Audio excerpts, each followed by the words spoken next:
Today is the biggest, most important first ride that I have ever done. Today I bought my dream bike. You probably already saw it in the background. You've already seen it in the thumbnail. I just bought one of the new 2020 BMW S1000RR's M Sport Edition. I'm so freaking excited. Sight unseen. Managed to find one here in Louisiana when almost no dealership in the country has one.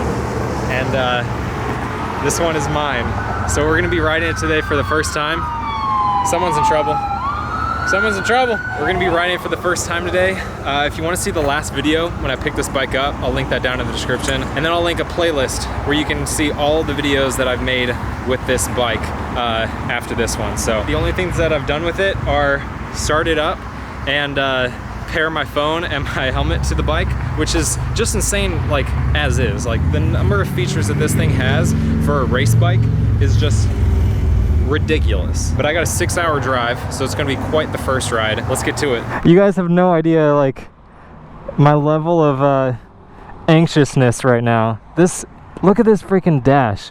So the first time I saw one of these was on the Ducati 1299 Anniversario Edition that 5UP let me ride a couple years ago, and that was an awesome screen, and the new R1 has an awesome screen as well, but I think this might be my favorite of all of the large digital displays. God, man, I don't even know, I don't think my body is ready for this. Like I said, I already paired my helmet and my phone to this, and it shows both of them down here, so you can see a little helmet and a phone along with battery life and cell coverage, and then it should be able to do navigation. Start BMW app. I guess I have to do an app for that. I just pulled over. I went like a quarter of a mile down the road. I realized I hadn't restarted my GoPro after turning it off because I was trying to figure out the navigation. I gave up. 4 miles on this road. Okay, I gotta pay attention because all my directions are just in my ear. I can't see anything. I guess there's an app that you download and then you can do navigation with the app, but I don't know if you can like sync it with like use your normal maps like Google Maps or Waze or whatever you want. Didn't want to deal with it. I wanted to get on the road, so I want to get a few pulls on this. I don't want to just like cruise along at nothing while this motor's, you know, fresh. God, it feels so nice.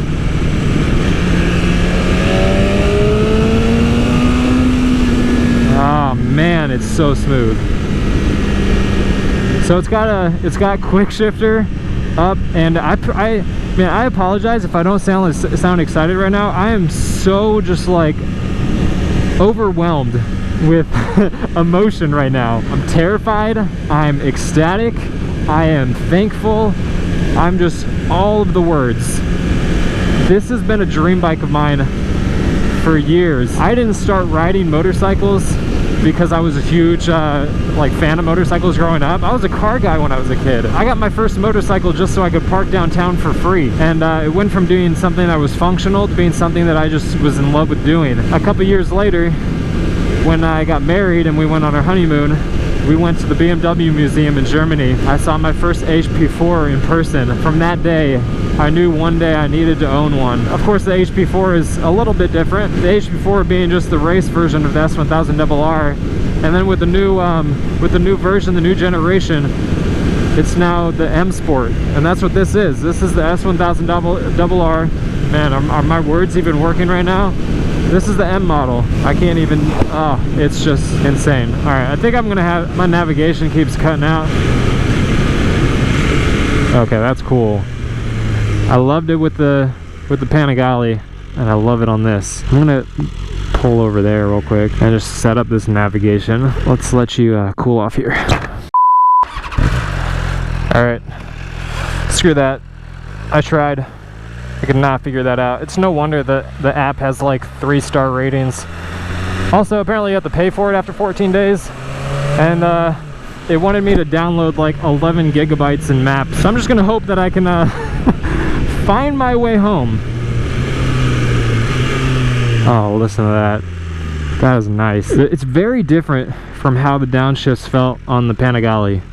Very different. Man, this triple tree is like the most beautiful triple tree I've ever seen. This thing is so meticulous, every inch of this thing, that I almost don't want to do anything to it. Of course we will. It's insane how nice this thing is, just as is.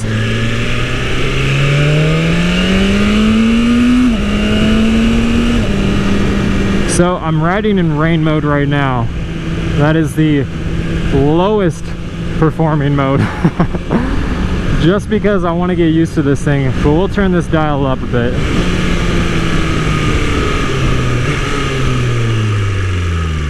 I'm addicted to that, man. I'm addicted to that downshifting. I don't even know what to say. Like, this feels so good. I'm blown away. Even the most basic maneuvers on this thing, I'm just like, careful. Also, Louisiana, not to hate on you guys, but the roads here are literally the worst roads I've ever ridden on in my life. Once we get out of the city, we can get our daily 100, inaugural daily 100 in on the S1000. Everything about this bike is the most of any bike that I've owned. Gonna modulate this RPM range a little bit. I don't want it to settle in anywhere. Honestly, now that I'm moving, the seat isn't terrible. I haven't been riding for very long, but it's not that bad. I know that's gonna change after I've been riding for an hour with 5 hours to go.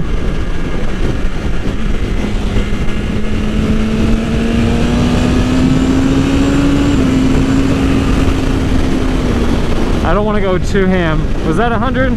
I wasn't paying attention. I don't want to go too ham here on these roads, because again, they're so bad. Unfortunately, it doesn't take too long to get out of Louisiana. There we go, a nicer blacktop. All right, let's try this screen. We got a traction control meter, brake, the tack a little bit bigger, lean angles. I think we can go over. We can do lap times. Go over again. Oh, I like that view. That looks cool. Lap, brake, lean, really cool gauge, like a tack meter. All right, I'm comfortable enough on this. Let's do I have to be stopped to change the mode? Nope, I don't. Okay, this is road.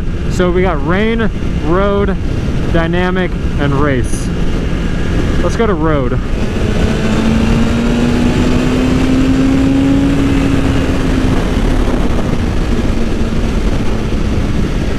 Oh my gosh, I love how this feels. I'm not even in race mode yet. Working our way up. Welcome to Texas. Yay! Home of the highways that aren't absolutely terrible. Oh, wonderful. Wunderbar. I should speak German all the time now that I'm on a BMW, right? God, this color. I just looked down and bam! There it is. All right, let's drop a couple of gears. Stretch out this RPM range.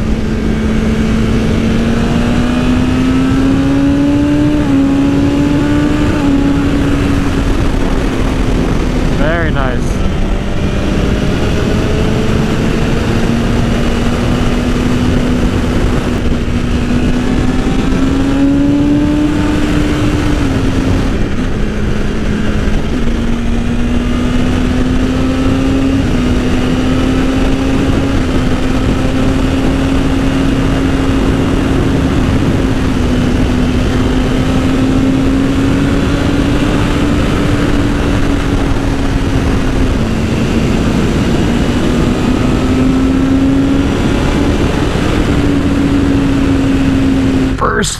Gas stop. I've gone about 60, 70, 80 miles. Just gonna say, my butt is killing me.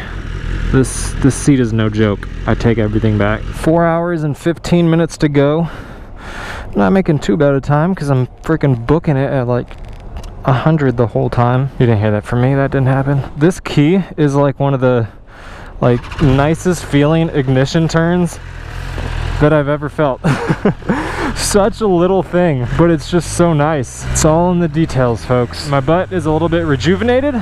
Got a little blood flowing through.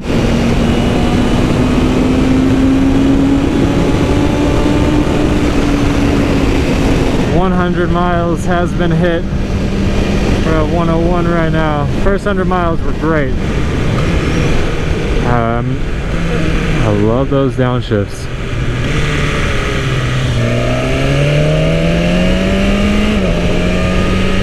It's so freaking smooth. It just feels so nice. Alright guys, I'm about to show you my absolute favorite feature on this motorcycle. Hands down. Probably my favorite feature on any motorcycle I've ever ridden. Alright, blinker on. Y'all see it go to the right? Switch lanes. Off. I didn't do anything. Let's try it again. Left. Hands off. And off. Not even touching the handlebars. Is that not amazing? Oh my god, no more blinker whore. I don't even know how it does it. I guess it just like, it senses the lean on the bike and how that typically acts when someone changes the lane. Because the weird thing is, if I try to make it do it, like if I do a really like violent lane change, it doesn't turn off. But if I'm just gradual, like I'm riding normally, like here, this is normal, just casual, off. I don't get it. But then if I do this, where I'm like, okay, right,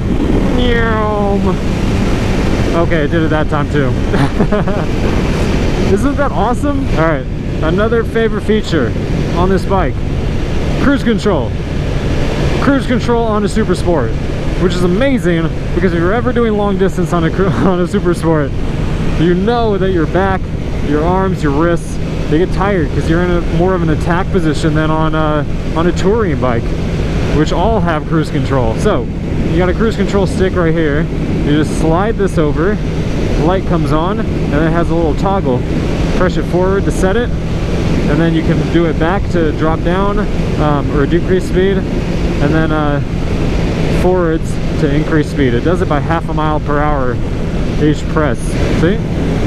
And I know they make like aftermarket little clips and stuff that you can put on it to set it, but honestly I've tried them and I just don't feel comfortable with them. They do not feel reliable enough for me. I always feel like it's just gonna mess something up or get stuck or something like that. This thing actually has built-in cruise control and it's amazing.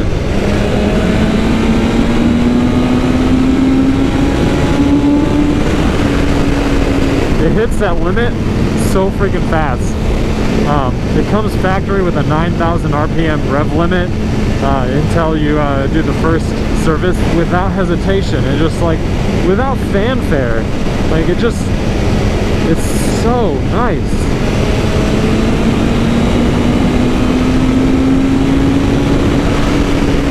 Last leg of the trip. The heat is no joke right now. It's so hot. My butt is killing me. I knew when I got this bike that would be the case. I knew that it had a really hard seat. The base model comes with a more comfortable seat and the M model comes with this really hard seat. So I might get a different seat. I'm sure there's going to be some aftermarket companies that make different ones. That thing is like sitting on a countertop made of marble. But I wanted to talk about one last thing, and that is the comparison to my R6 and my R1. I sold my R1, oh man, a couple years ago, a little while after buying my R6. The craziest thing is that the weight on this bike and the size and how it feels is so much closer to my R6 than my 2009 R1. That was one of my biggest annoyances with my R1, and that was how wide and heavy it felt. I love the power on that thing, seriously did, but it was work to go ride just because of the weight and the size. This thing, none of that. It's so light, it feels much smaller. And honestly, between this and the R6, I like the feel of this more. Because on my R6, I feel a little bit like a gorilla on it. Like, I feel like I'm a monkey riding a tiny bicycle. Like, it fits me fine. It's no real issue with actual riding, but I do feel big on it just because I'm a big guy. I'm over 200 pounds, 6'2", really long legs, so I feel a little bit scrunched. Not terribly so, like it doesn't bother me at all. But this feels perfect. This feels like it was made for someone my size. I love how perfect this feels for me. It just allows me to, you know, be one with the bike a lot more than I could on either my R6 or my old R1. You know, BMW really pulled out all the stops on this thing. I'm thoroughly impressed. That's my closing thought for my first ride on my 2020 BMW S1000RR. It's been a long, exhausting ride and my butt hurts, but I seriously love this thing. I could not be happier with deciding to purchase this thing. I hope you guys are super excited to see all the videos on this on the channel. There will be a whole lot more riding this. Playlist link will be down in the description. Make sure to hit that subscribe button and turn on notifications so you guys get notified of all the videos that come out. Y'all have been awesome. I've been Motonosity. This has been the 2020 S1000 first ride. Remember, life's better with horsepower. Keep life lived. And I will see you guys in the next video.